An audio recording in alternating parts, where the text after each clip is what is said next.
No mês de abril, nós temos direcionado a nossa atenção para o tema missões, e as mensagens, as músicas, elas sempre estão focando esse tema, e vocês podem ver aqui que nós temos esse palco muito bem projetado e pensado com um mapa mundi, e aqui é onde eu convido vocês no final da celebração, antes de você ir embora e passar por aqui, dar uma olhada de perto, que é muito interessante.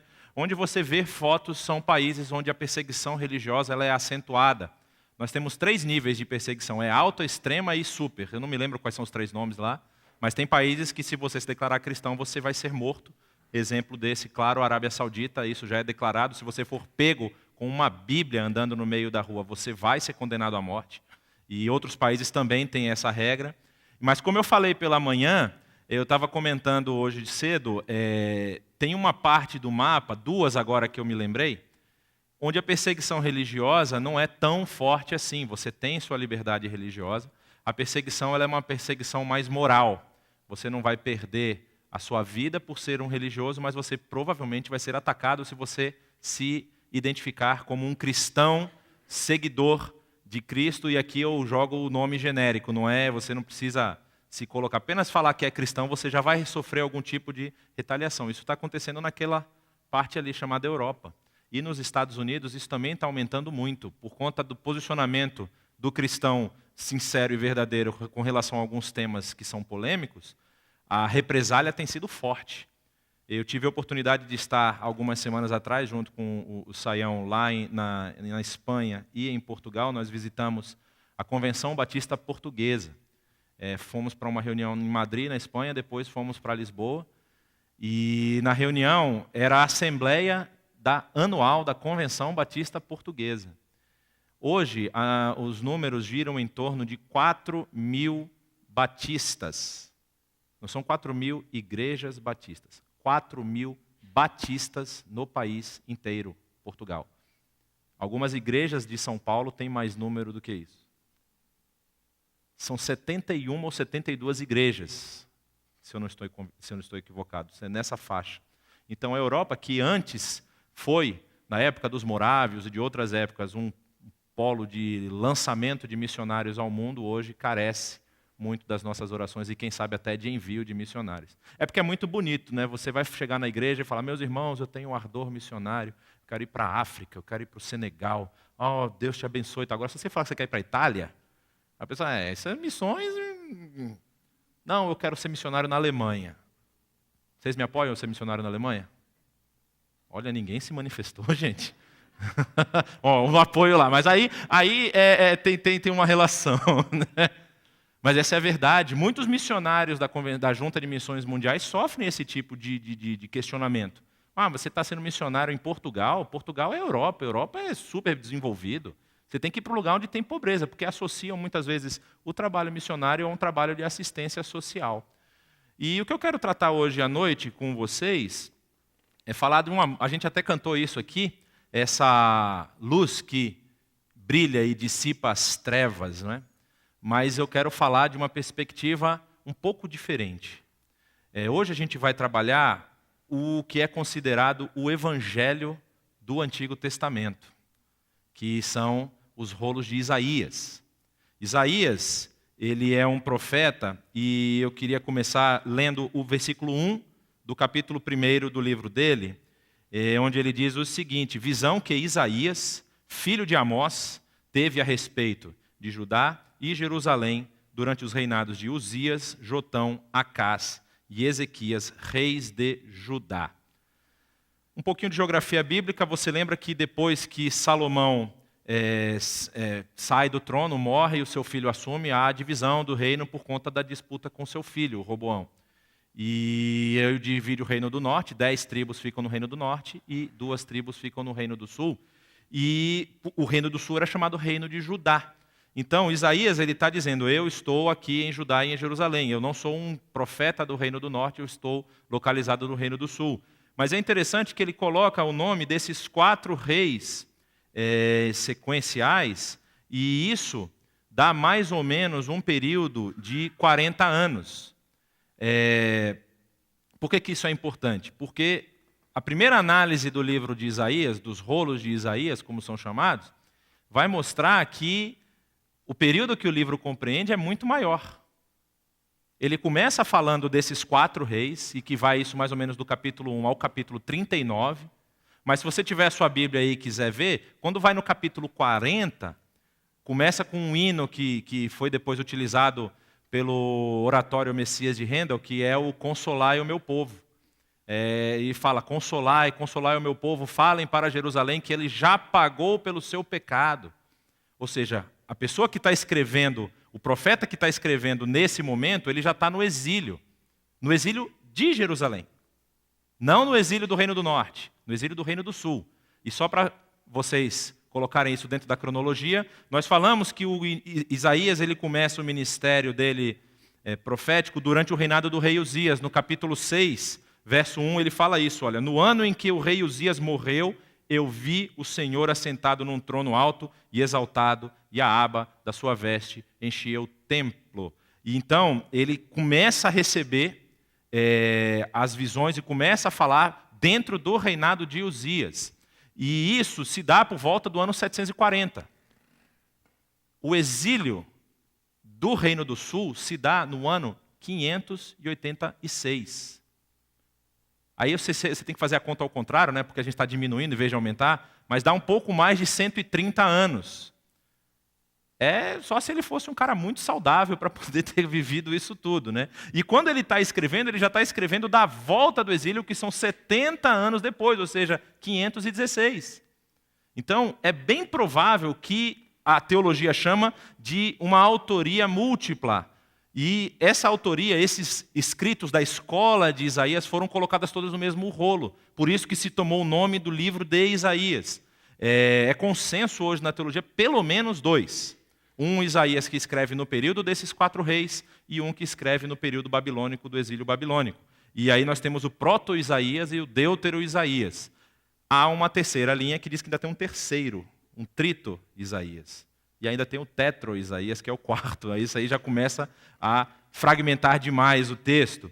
Mas por que isso é importante? Porque, como está dizendo ali, ele conviveu com os reis Uzias, Jotão, Acás e Ezequias. Você vê aí que no período do reinado de Ezequias, no ano 722, é quando cai o reino do norte. Os assírios vêm e tomam o reino do norte e dominam toda a parte da Samaria e de Judá, da Galileia.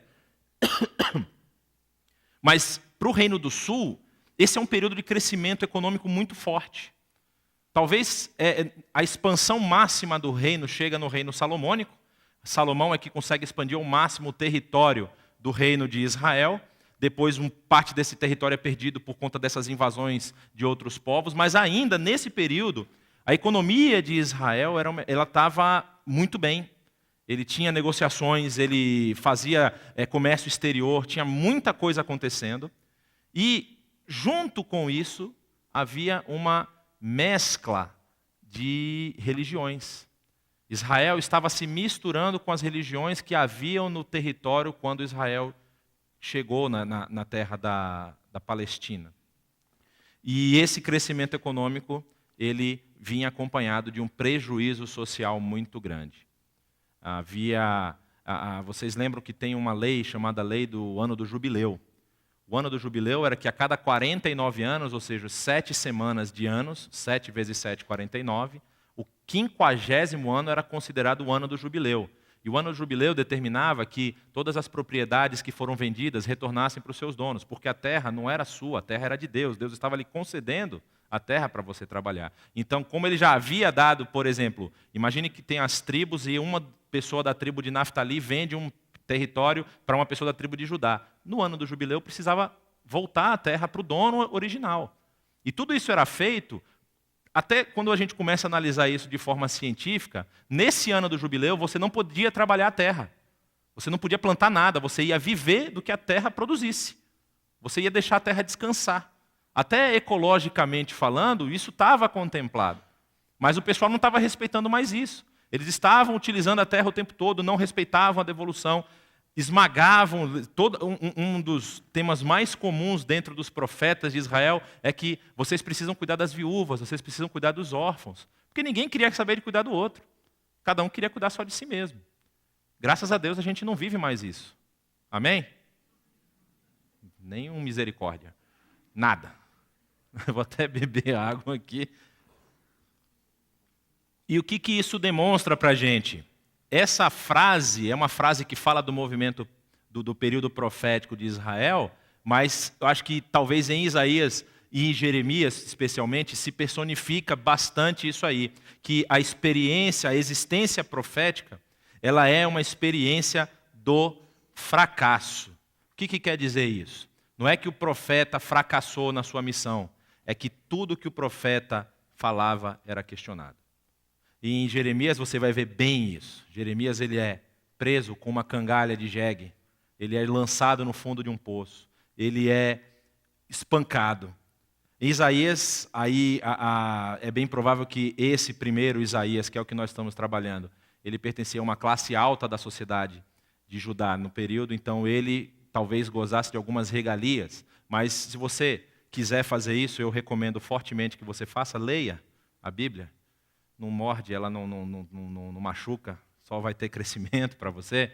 Ela vai contar a história de como Isaías, com esses 4 reis, ele interage muito pouco com o rei Uzias, mas com Jotão, Acás e Ezequias, você vai ter uma troca de informações entre eles, e a maioria das vezes a palavra de Isaías não é seguida. Ele fala uma coisa, o pessoal não segue. Ele fala uma coisa, o pessoal não segue. A única vez que acontece do pessoal seguir é quando Acás ele está no poder e vem uma comitiva enviada por Senaqueribe, que era o rei da Síria, e ele diz, olha, vocês não podem confiar nas forças de vocês e vocês não podem confiar no Egito. Vocês têm que confiar no rei da Síria que vai ter misericórdia de vocês. Aí tem aquela passagem interessante que ele começa a falar na língua do povo, ele começa a falar em hebraico. Aí os líderes falam, pelo amor de Deus, fala em aramaico, porque o povo não entende aramaico, mas a gente vai entender. O que eles queriam? Que o povo não ouvisse as ameaças. Mas eles falam, não, nós vamos falar em hebraico porque nós queremos ouvir todo mundo. Que todo mundo ouça.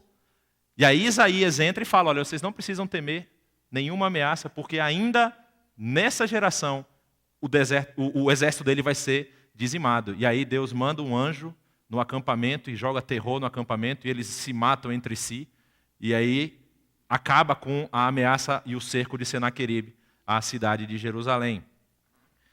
Talvez seja a única vez, porque depois Isaías recomenda que o povo não vá ao Egito no período de Ezequias, não confiem no Egito. Ezequias vai tentar fazer uma aliança com o Egito, a Babilônia acaba descobrindo, na verdade a Assíria acaba descobrindo, eles vão lá e derrotam o Egito e aí acaba todas as esperanças de Israel de conseguir uma saída militar para esse momento. E ele tem sempre uma mensagem de condenação. E a condenação dele sempre envolve esses três elementos. Ele sempre condena o orgulho da população, o orgulho em si mesmo, de achar que a população, que o povo, através das alianças ou através do seu próprio poderio, conseguiria subsistir, conseguiria prevalecer nos desafios. A idolatria era algo que era sempre combatido, e a confiança no seu próprio exército, e confiando que eles teriam uma capacidade intelectual de fugir dos olhos de Deus. Não, nós vamos fazer uma coisa e Deus vai ficar calmo e aí a gente vai conseguir prevalecer. E especificamente o texto que eu vou trabalhar hoje está no capítulo 8 e 9 do rolo de Isaías, do livro de Isaías. E é um período onde está acontecendo essa guerra, que é chamada de guerra sírio-efraimita. No segundo livro de Reis, capítulo 16, vocês vão ver a respeito, novamente, leia a Bíblia, tá? Segundo livro de Reis, capítulo 16, que é quando Acás, o rei que está no momento dominando e governando Israel, ele percebe que uma das saídas para que o povo saia bem dessa situação de guerra que estava aumentando os rumores de guerra eu vou fazer uma parceria com os assírios. O que acontece? O reino do norte, que ainda estava em existência, fica sabendo disso. E aí, para evitar esse tipo de coisa, o que ele faz? O rei Peca, que era o rei do norte no momento, do império no chamado Reino de Israel, da divisão, ele se junta com o rei da Síria, não da Assíria, o rei da Síria, o rei Rezim, e os dois descem para atacar Judá e Jerusalém. Eles não conseguem prevalecer, eles são derrotados, e aí vem o problema que é mencionado em 2 Reis, capítulo 16, que é quando Acaz vai visitar com uma comitiva a cidade, a capital da Assíria. Ele vê um poste ídolo, um totem lá de adoração. Ele fica tão maravilhado que ele manda vir artífices e sacerdotes de Israel para copiar aquele totem em Jerusalém. E aí ele continua cometendo o pecado da idolatria. E é no reinado de Ezequias, como eu já falei, que acontece a queda do reino do norte, que o rei Oséias, o rei do norte, ele mata o Peca. Ele mata e peca, mas mata também o Peca. E assume o reino, e é ele quem é derrotado pelos assírios e é levado cativo. E nesse período é quando Ezequias começa a olhar para o Egito, querendo fazer um alinhamento com o Egito, para poder se livrar das mãos dos assírios. Isso está lá. A condenação desse ato está no capítulo 30 e 31 do livro de Isaías. Eu disse tudo isso para você ter mais ou menos uma ideia do panorama. Aqui a gente vai ver, aqui está o reino do norte, que era chamado de reino de Israel, e aqui embaixo o reino de Judá. Jerusalém está quase na borda aqui entre os dois reinos. E essa aqui é a região de Aram, que é chamada de região da Síria. A capital, Damasco, ali em cima. Esses dois se juntam para poder combater na guerra sírio-efraimita o reino do sul, perdem, e depois tudo isso aqui acaba sendo tomado pelos assírios. E isso é importante por quê? Porque a mensagem de Isaías, principalmente nos capítulos 8 e 9, vem justamente do período em que essas alianças estavam acontecendo. Será que a gente deve fazer aliança com a Síria? Não, mas a Síria vai vir dominar a gente. Será que então a gente deve fazer aliança com o Egito? E Isaías ele já vinha falando que o pessoal não devia confiar nas alianças que eles estavam fazendo. Por conta dessa mensagem dele, ele começou a ser acusado de ser um conspirador, acusado de querer usurpar o poder do rei. E por conta disso, Deus fala com ele de uma forma muito clara. Olha só, a partir do verso 11 no capítulo 8, ele diz o seguinte: o Senhor falou comigo com veemência, advertindo-me a não seguir o caminho desse povo. Ele disse: não chamem conspiração a tudo que esse povo chama conspiração. Não temam aquilo que eles temem, nem se apavorem. O que Isaías está dizendo aqui? Não vai ter golpe. Não vai ter golpe. Vai ter impeachment, não vai ter golpe, é diferente. A grande questão aqui é justamente essa. O pessoal estava alinhando o discurso de Isaías com o discurso político. E Isaías não queria nada a ver com política, ele não queria se envolver com política. Ele já tinha levado e continuava levando uma mensagem do Senhor para o povo, e o povo não ouvia. Aí ele continua dizendo, vocês não têm que temer aquilo que eles temem nem se apavorem. Por quê?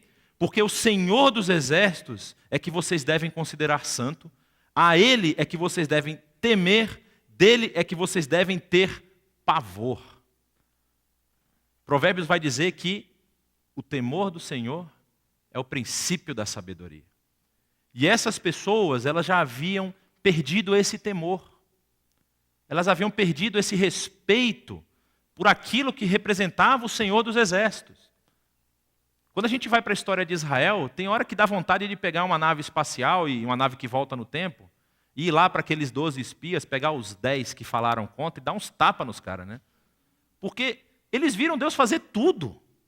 Abrir o mar, tirar a água de pedra, botar o pessoal, olhar para uma serpente e ser curado. Eu nem lembro de tudo o que aconteceu, é tanta coisa que acontece. E eles ainda assim não tiveram confiança. E isso não era a exclusividade dos 10, isso era simplesmente a representação do povo.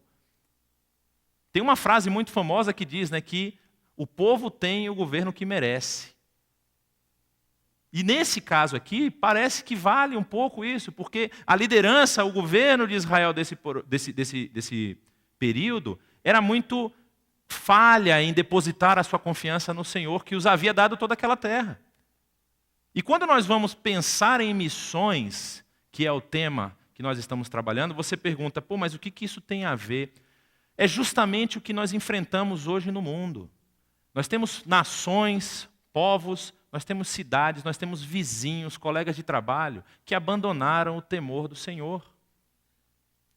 São pessoas que não só carecem dessa luz para tirá-la das trevas. Como eu falei hoje pela manhã, eu falo novamente, a mensagem do Evangelho, ela não é simplesmente uma apólice de seguro contra fogo, para que você não passe pelo inferno na hora que você estiver indo para o céu. Ou passe e pare lá. Ela não é uma apólice contra fogo. A mensagem do Evangelho ela é uma mensagem de transformação. Ela é uma mensagem de mudança de postura. Vocês vão ver um pouco mais na frente, vamos continuar aqui. Para os dois reinos de Israel, ele será um santuário, mas também uma pedra de tropeço, uma rocha que faz cair. E para os habitantes de Jerusalém, ele será uma armadilha e um laço. Muitos deles tropeçarão, cairão e serão despedaçados, presos no laço e capturados. Quando nós pensamos nisso, é muito interessante você perceber que é o próprio Deus que é a pedra de tropeço. Quando ele fala com o povo, ele está falando, se vocês se alinharem comigo, se vocês depositarem a fé e a confiança em mim, eu vou ser um santuário para vocês. Vocês vão ser santificados. Agora, se vocês não fizerem isso, vocês vão tropeçar em mim. Eu vou ser uma parede, vocês não vão conseguir transpor. A minha vontade vai prevalecer. E o povo não entendia isso, porque eles não tinham essa visão de quem era o Senhor dos Exércitos. Eles tinham a ideia de que, pela pluralidade de deuses que eles viam à volta deles, esse era mais um, talvez um dos mais fortes. Mas vai que uma aliança dos outros conseguia combater esse. Não, ele é o Senhor dos Exércitos.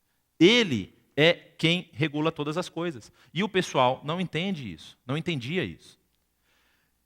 E eles tinham essa visão de que talvez, se os vizinhos nos apoiassem, nós podemos vencer. Como muitas vezes a gente vê hoje. As pessoas elas recebem uma mensagem, ou ouvem uma indicação de que o comportamento delas está errado e que há algo melhor para elas, mas em vez delas procurarem na fonte de onde vêm essas orientações, do Evangelho, seja através de televisão ou qualquer coisa, elas vão buscar naquilo que é mais fácil para elas. Porque o Evangelho, como eu falei, ele é luz que ilumina as trevas. Só que quando a luz acende, o que acontece? Você vê a bagunça que está embaixo. Então, muitas vezes, a luz assusta. E aí eu quero me afastar um pouco da luz, porque tem tanta coisa vergonhosa aqui que eu não quero mexer nisso agora. Então, em vez de eu pegar a luz, sei lá, vamos pegar aqueles vagalume, né, que ilumina de pouquinho em pouquinho. E isso acontecia com esse povo. Era um povo que estava tentando fugir da sua responsabilidade como o povo eleito, como o povo escolhido, que estavam tentando subsistir às suas próprias formas.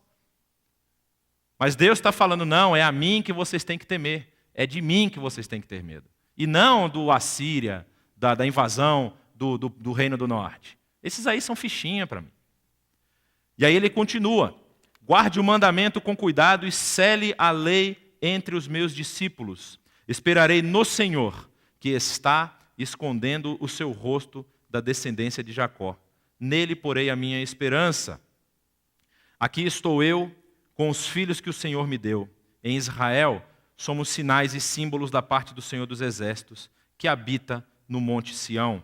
Quando disserem a vocês, procurem um médium, ou alguém que consulte os espíritos e murmure encantamentos, pois todos recorrem aos seus deuses e aos mortos em favor dos vivos. Respondam, à lei e aos mandamentos. Se eles não falarem conforme essa palavra, vocês jamais verão a luz. Aflitos e famintos vaguearão pela terra quando estiverem famintos, ficarão irados e, olhando para cima, amaldiçoarão o seu rei e o seu Deus. Depois olharão para a terra e só verão aflição. Trevas e temível escuridão serão atirados em densas trevas. Não é estranho que no momento onde talvez fosse mais necessário na história do povo, que havia uma prosperidade, mas como nós passamos nesses últimos anos de governo, desde que nós entramos no plano real e o Brasil teve um crescimento, depois teve um decréscimo, depois teve um crescimento de novo, e a as questões políticas se desenrolando, não é estranho que, talvez no momento em que o povo mais precisasse de uma orientação divina, o que Deus faz?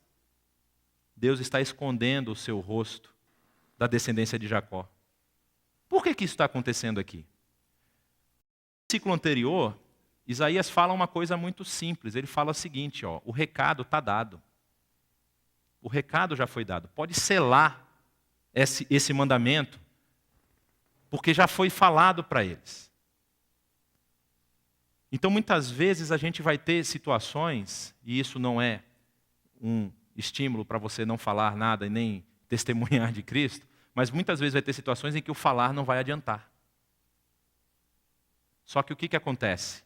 Deus não vai deixar o povo sem um sinal.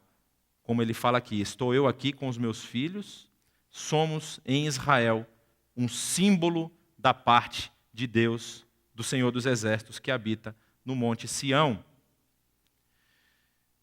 E isso é muito interessante, porque tem uma frase, e hoje pela manhã o pastor Manuel Té estava aqui, ele falou quem é o autor da frase, eu já esqueci. Como é que é? Joseph Smith. E ele diz, a frase diz o seguinte: talvez você vai ser a única Bíblia que muita gente vai ler. E isso traz sobre nós um peso muito grande. Porque muitas vezes, e é exatamente o que ele está falando aqui, quando Deus esconde o seu rosto e deixa o seu profeta como sinal, como símbolo da sua presença no meio do povo, o povo vai ter que olhar para a vida do profeta e entender, não, aquele homem, ele é um servo do Senhor. Aquela mulher, ela é serva do Senhor. E isso precisa acontecer na nossa vida também. Nós precisamos ter essa postura, nós precisamos conseguir adquirir esse posicionamento dentro da sociedade e da comunidade que nós vivemos. De nós sermos o símbolo de Deus para aquela comunidade. Tem uma frase também que é muito famosa, que até onde eu sei a fonte é do Francisco de Assis, que depois foi beatificado, mas ele diz, pregue o evangelho o tempo inteiro. Se for necessário, use palavras. A sua vida precisa ser o sinal de Deus para essa geração. E é interessante que o que nós vivemos hoje, não só aqui no Brasil, mas no mundo, é justamente pelo que ele menciona no final, quando ele diz, se eles não falarem conforme esta palavra, ou seja, a palavra, a lei e aos mandamentos, vocês jamais verão a luz.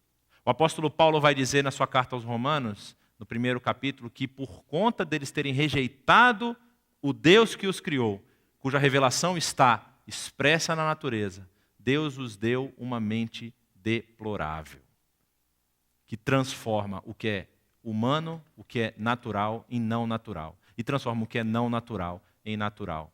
E aí ele vai continuar discorrendo sobre o que as pessoas faziam, as questões dos relacionamentos naturais de homem e mulher foram trocados por relacionamentos de homem, mulher com mulher. A questão da avareza, das mortes, dos assassinatos, das mentiras, das calúnias. E tudo isso que nós vemos desenrolar no mundo de hoje, e está por aqui, pela rejeição à lei e aos mandamentos. Pela rejeição do Deus que criou todas as coisas.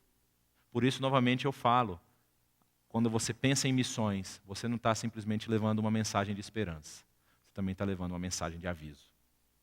Um dia, Deus vai vir para julgar tudo isso. E aí ele muda o tom.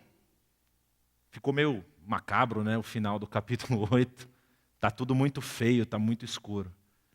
Mas aí ele muda o tom, porque ele vai apresentar agora a solução, o contraponto de tudo isso.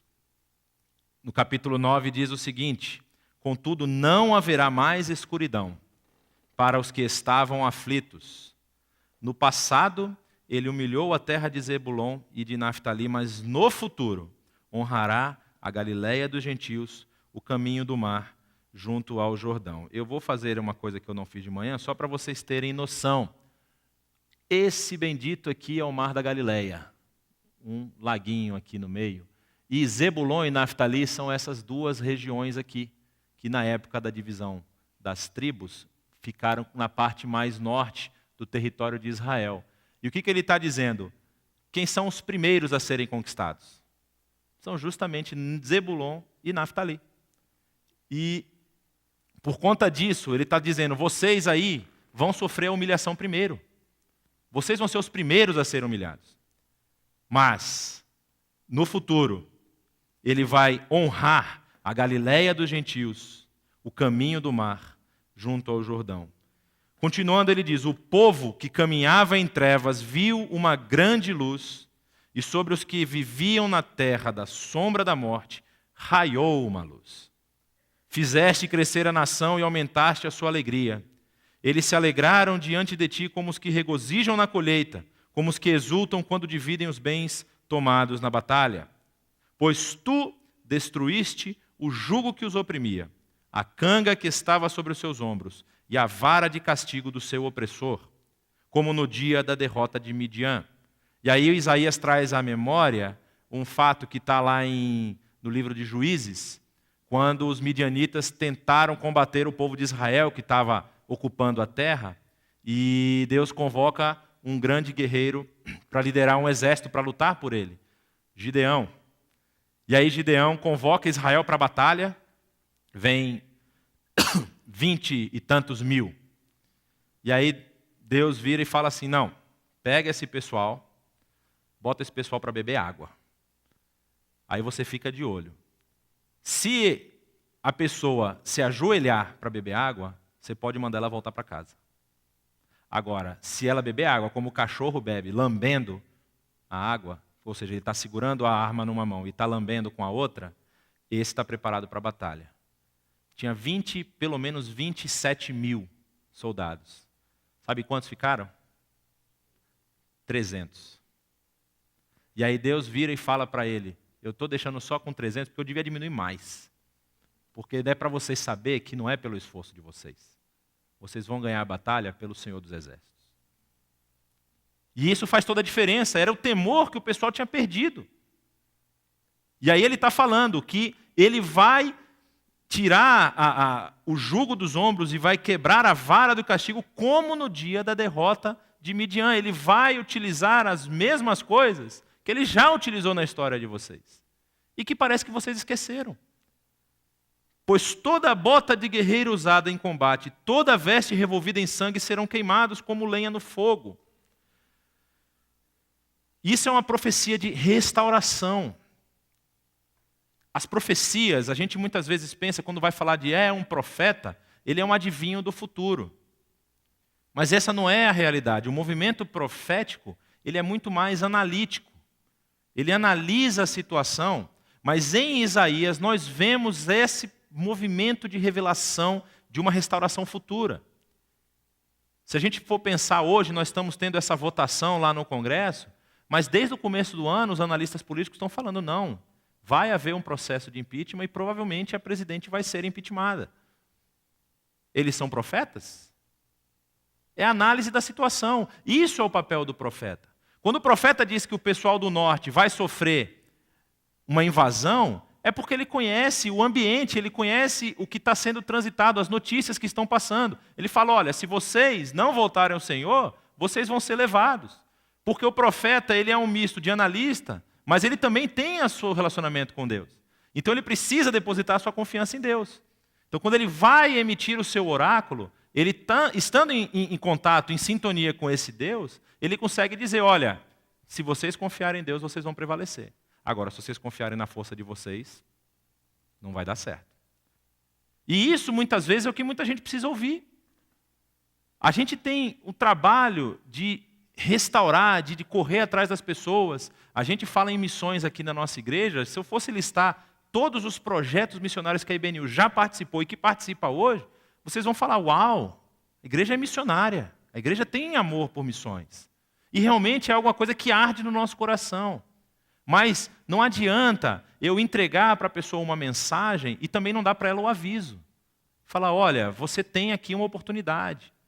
Porque eu vou entrar num outro assunto que tem a ver com isso, mas é muito importante.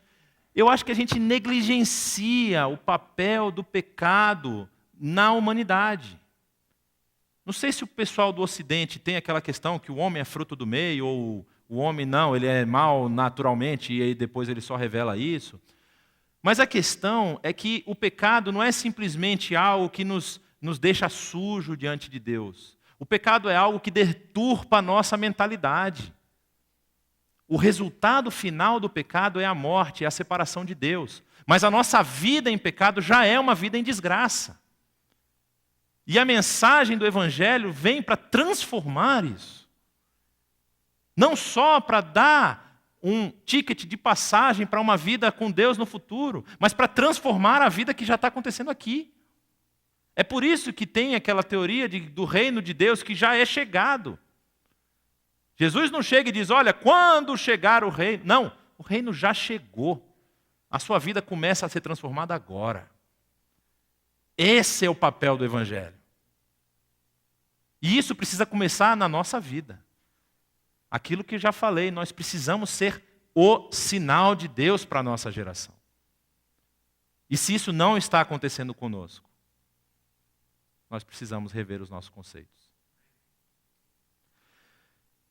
E é interessante quando nós vemos que o peso do pecado aqui é removido.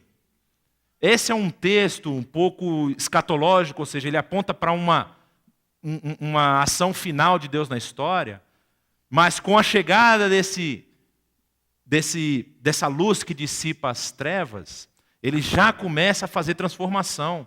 Ele fala sobre a questão, ele utiliza a linguagem visual aqui do jugo, que é colocado, ou seja, a canga que é colocada em cima dos bois, quando os bois iam arar a terra, ou então a vara do castigo, que era a vara com que você batia ou no animal, ou no caso do escravo, você espancava o escravo quando ele fazia alguma coisa errada, e tudo isso acaba.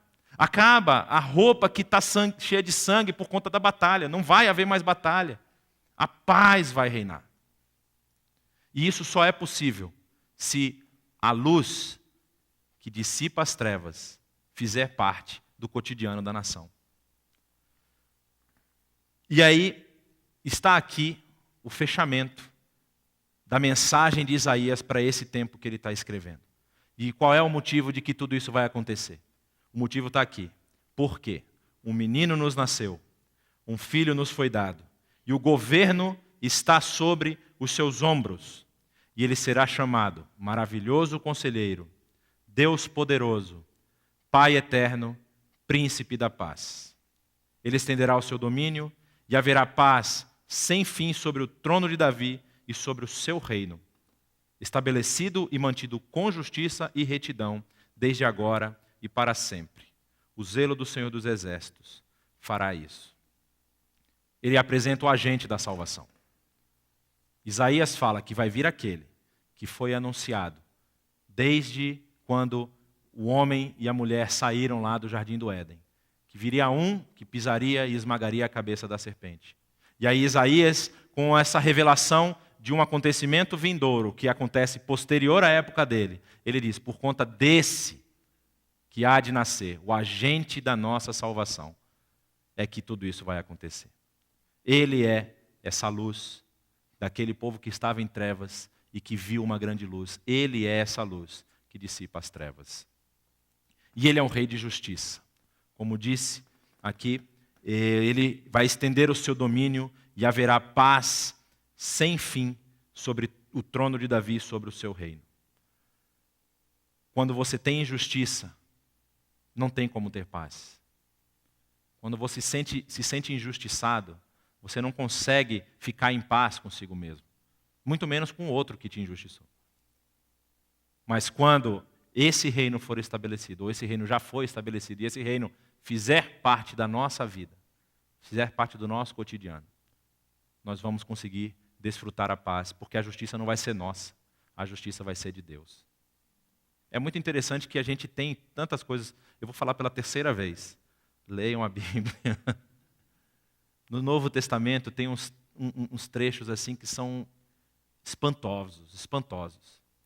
O apóstolo Paulo ele vai escrever no Novo Testamento, e eu não estou lembrando agora qual é a carta, a respeito justamente dessa questão da paz, não é? Que quando ele fala sobre a injustiça, ou sobre duas... Ele fala sobre duas pessoas numa igreja, que eu acho que é na igreja em Corinto, que estão num litígio entre si. Elas estão brigando por alguma questão e elas vão para a justiça para poder cada um ver a sua parte. Não, eu estou com razão. Não, você está com a razão. Só que o que acontece? O apóstolo Paulo ele fala uma coisa muito interessante. Ele fala, não é possível que na igreja aí não tenha um sábio, um ancião, que consiga servir de juiz entre vocês. Por que vocês estão levando o nome de Cristo ao vexame? Sendo que duas pessoas que se dizem seguidoras de Cristo estão brigando por coisas mundanas. E aí vem a parte que eu acho a mais importante. Ele fala assim, por que você não sofre a perda? Quem de nós aqui está pronto para sofrer a perda? Quem de nós aqui está pronto para receber um tapa de um lado do rosto e virar o outro? Isso precisa fazer parte da vida da pessoa que vai ser o sinal de Deus para essa geração. E ele tem títulos. Esses títulos são interessantes porque na cultura judaica, quando você dá um nome, quando você dá um título a uma pessoa, isso é a representação do seu caráter. É a representação daquilo que compõe a personalidade da pessoa. E ele fala que esse menino que nasceu, o agente da salvação, ele tem 4 títulos especificamente aqui. E é interessante, você tem alguns livros que fazem análise de Isaías mais aprofundada, eles apontam que esses títulos, eles eram títulos dados ao faraó. E isso aqui já serve como uma ponta para o profeta falar, olha, não é o faraó que merece esses títulos. Esses títulos quem merece é esse aqui que traz a salvação. Esse menino cujo governo está sobre os ombros. Essa imagem do governo sobre os ombros é como se no momento da coroação ele estivesse recebendo a sua túnica real. Então está dada sobre ele toda a autoridade. E esses títulos falam sobre o caráter do funcionamento ou da ação desse que acabou de nascer para trazer luz que vai dissipar as trevas. Ele vai falar, olha, ele é um maravilhoso conselheiro. E a gente busca conselho em tudo quanto é canto, menos no conselho maravilhoso. Aí a gente começa a inventar e confabular um monte de coisa. E isso não é exclusividade nossa, de pessoas que têm conhecimento do Evangelho, que buscam viver uma vida mais próxima do Evangelho. Isso também acontece no mundo. As multiformas de filosofias que surgem são pessoas que não têm conhecimento do maravilhoso conselheiro e do conselho maravilhoso que ele tem. Aí eu pergunto, a gente vai cantar uma música que fala, como elas ouvirão se ninguém fala? Não é? Quão formosos são os pés daqueles que anunciam a mensagem do Evangelho. Como as pessoas vão saber que essa luz, esse menino que é a luz, que dissipa as trevas, pode dar conselhos maravilhosos. É um Deus poderoso. E nós fazemos tantas coisas pela nossa própria força e muitas vezes não dependemos ou não colocamos a nossa dependência no poder de Deus, do Deus. E passamos dificuldade. Diz que Ele é um Pai eterno, um Pai para todo sempre. Muitas vezes a gente tem um relacionamento com Deus de senhorio, como se eu fosse um servo dEle, e se eu fizer bem, Ele vai ficar feliz, se eu fizer mal, Ele vai me punir. Ele é Pai, Ele é um Pai que ama. Não diz o Novo Testamento? Quando é que Deus nos amou? Onde é que nós estávamos quando Deus nos amou? Nós estávamos no lamaçal do pecado. E ainda assim Deus nos amou e nos retirou de lá. E a gente esquece isso. E aí começa a ter um relacionamento com Deus legalista. Querendo achar como é que eu preciso cumprir as coisas para esse Deus poderoso não ficar irritado comigo. Mas Ele é Pai. Tanta gente tem um relacionamento complicado, familiar. E aí eu me lembro de uma história de uma pessoa que se converteu e a pessoa que falou com ela disse assim: olha, Deus, Ele te ama, Ele é um pai amoroso. E ela teve um problema, um relacionamento rompido com o seu pai, e ela não conseguia conceber, não conseguia entender o que era essa questão de pai amoroso. Porque o relacionamento dela com o pai dela estava rompido. Mas depois de começar a conviver, e começar a aprender, e começar a receber o amor de Deus através do Espírito Santo, essa pessoa ela veio falar de que ela conseguia entender o que era um relacionamento de pai verdadeiro. Isso é algo sobrenatural. Isso não é algo que é explicado pela letra ou pela ciência. A ação de Deus na vida das pessoas ela é sobrenatural. Quem é que convence a pessoa do pecado, da justiça e do juízo? Sou eu? É o meu discurso? A minha oratória? É o Espírito Santo. É o Espírito Santo quem vai confirmar no coração das pessoas tudo isso. E o último título, que é um título que a gente mais carece talvez na sociedade que vivemos hoje, é esse título. Ele é o príncipe da paz. A partir do momento em que nós convivermos e nós conseguirmos entender todos esses elementos que estão sobre os ombros do menino que nasce, da luz que brilha e que dissipa as trevas, nós vamos conseguir viver em paz. Quantos de nós temos dificuldade de perdoar a pessoa que está do nosso lado?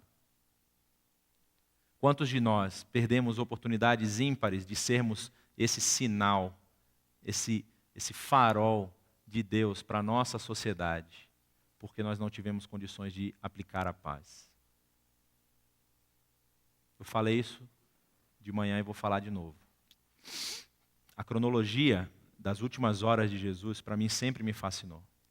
Porque Jesus sai da última ceia. Se a ceia da Páscoa começou como é o tradicional, deve ter começado ao pôr do sol, por volta das 6 da tarde. E Jesus ceia, vai para o Monte das Oliveiras orar. Ele deve ter passado de 2 a 3 horas orando, porque diz que estava na madrugada quando Judas chega com os soldados. E ele é preso naquele momento. Vou colocar talvez aqui entre 3 e 3:30 da manhã. Jesus começa a carregar a cruz por volta do meio-dia, saindo da Fortaleza Antônia, onde estava Pilatos. E ele leva a sua cruz ao Gólgota. E lá ele é crucificado. E diz que às 3 da tarde ele expia e o seu espírito se vai. Ou seja, das 3 da manhã às 3 da tarde, foi só pancada. Jesus tomou pancada na casa de Caifás, tomou pancada na casa de Anás, tomou pancada chicotada pelos romanos, saiu pelas ruas do que hoje é chamada de Via Dolorosa, lá em Jerusalém, sendo execrado, cuspido. E ele virou para Pedro, na noite em que ele foi abordado pelos soldados. Pedro tinha cortado a orelha do soldado, do centurião, e ele vira: Pedro, você acha que se eu não convocasse, meu pai não ia me mandar legiões de anjos para me defender? Mas eu vim aqui cumprir uma missão. E Jesus, esse príncipe da paz, não levanta a sua mão, não levanta a sua voz, cumpre tudo o que estava para ele cumprir. E eu não consigo perdoar o meu irmão. E eu não consigo sentar para resolver um problema. Que problema que eu posso ter que é maior do que esse que Jesus passou? Qual é o grau de dificuldade que eu estou passando, ou que me foi feito, que me injustiçou de tal forma, que eu não consigo sentar com uma pessoa para resolver o problema? Por isso que eu encerro falando isso aqui. Pela graça e pela misericórdia de Deus, quem executa essas coisas não é o nosso poder, não é a nossa força. É o poder do próprio Deus. É o zelo do Senhor dos Exércitos que faz com que tudo isso seja realidade. Você já imaginou se dependesse da nossa boa vontade, do nosso humor, para que as coisas acontecessem? Se o perdão de Deus só fosse aplicado na pessoa se eu estivesse feliz, não depende da gente, depende de Deus. Depende da gente querer que essas realidades, que essa verdade presente no Evangelho, sejam verdades na minha vida. Eu queria orar por você. Baixe sua cabeça. Eu não sei o que você tem passado, mas o meu desejo é que, através do conhecimento de Deus, através do conhecimento do seu Filho, através da busca por aquilo que está expresso na Bíblia, você possa ter um relacionamento verdadeiro com Ele. Você possa ter um relacionamento verdadeiro com as pessoas que te cercam. E que você possa ser um verdadeiro sinal de Deus para essa geração.